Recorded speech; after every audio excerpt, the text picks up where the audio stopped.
Can you imagine what if the main trio were already at Hashira-level strength from the very beginning of the story?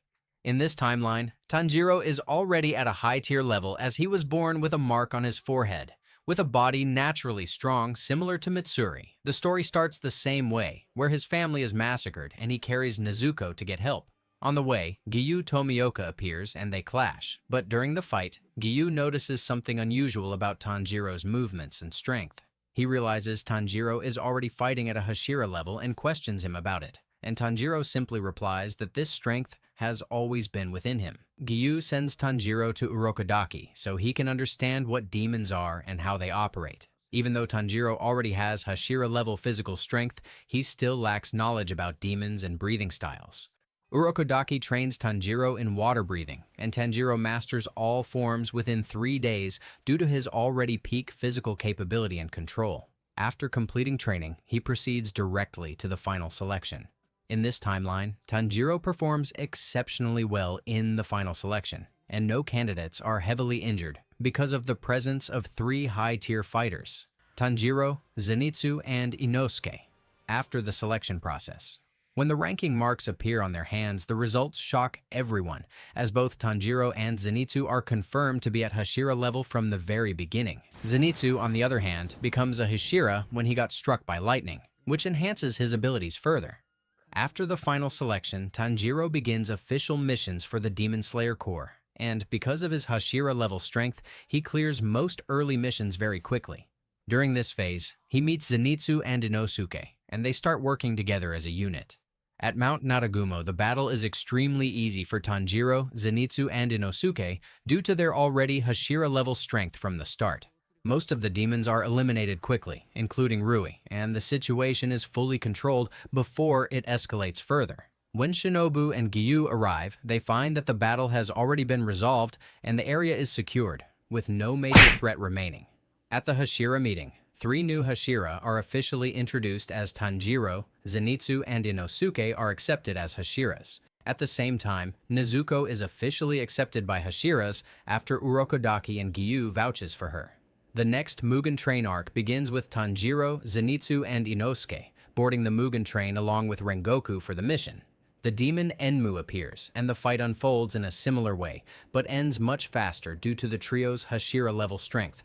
Enmu is defeated much early. After the train derails, Akaza arrives and the fight escalates differently.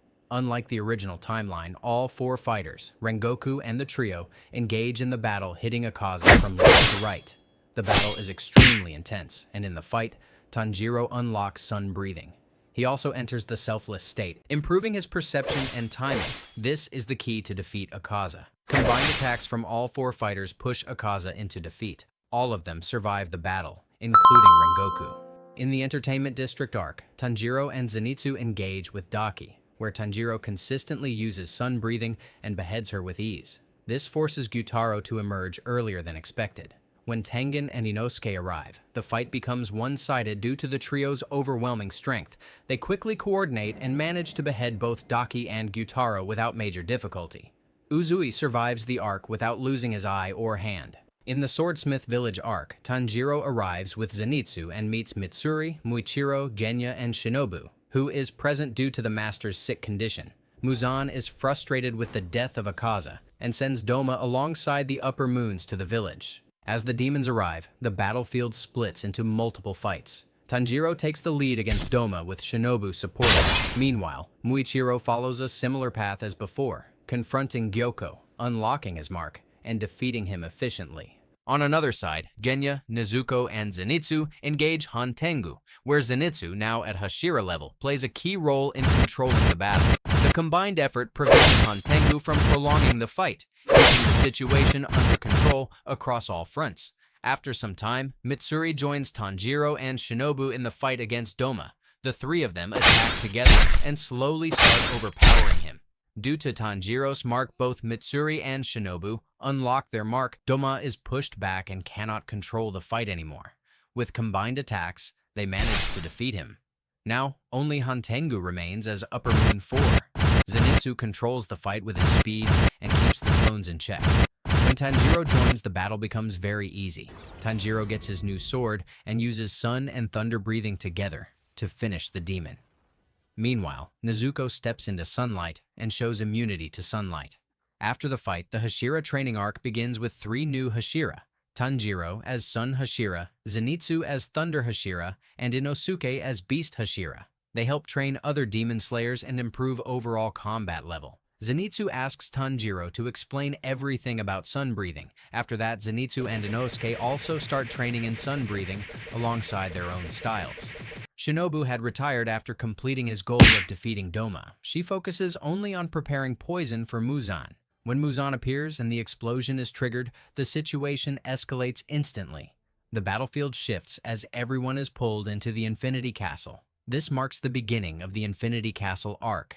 In the Infinity Castle, both Akaza and Doma are already dead. Only Kokushibo, Nakami, and Kaigaku remain in the Infinity Castle with other lower demons. Kokushibo is overwhelmed as many Hashira fight him together, including Tanjiro, Inosuke, Sanemi, Gyome, Giyu, and Muichiro. In this timeline, Muichiro does not die. Because all Hashira are together, the fight becomes one-sided, and the fight ends quickly. On the other side, Zenitsu Agatsuma faces Kaigaku in a one-on-one battle. Zenitsu uses his newly created 8th form. This form combines sun breathing with his 7th form of thunder breathing. With this, he defeats Kaigaku quickly. All other Hashira join the fight against Nakime to support Yushiro. This gives Yushiro time to take control of her. When Muzan notices, he kills Nakime himself. The Infinity Castle collapses after her death. In this timeline, the battles were very fast. Because of that, the time left until dawn is much more than the main timeline. There are 3 sun-breathing users: Tanjiro, Zenitsu, and Inosuke. Tanjiro explains the 13th form of sun-breathing. All 3 coordinate attacks in a continuous cycle. They combine the 13th form to push Muzan toward final defeat. Muzan is killed by the combined efforts of the trio. In this timeline, all Hashira survive the final fight. Gyome also survives since he does not activated Mark Effect. All of the Hashira lives a happy life after the fight. If you want to watch another video, click here to see a timeline where Tanjiro masters anything he sees instantly. Click it.